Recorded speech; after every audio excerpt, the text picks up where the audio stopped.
In this tutorial, I am going to show you how to fix your computer from any and every single virus.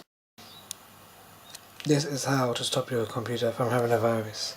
First, you will have to obviously close all the apps, search for the virus, and if you can find it, press right click on the folder and remove.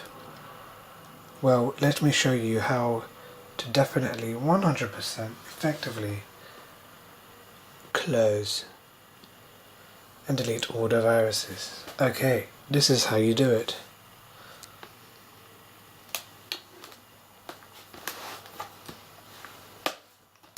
There, you have successfully deleted all viruses and Trojan and malware and all phishing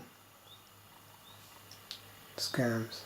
You have now saved your laptop and your life. Please go back to Facebook like a loner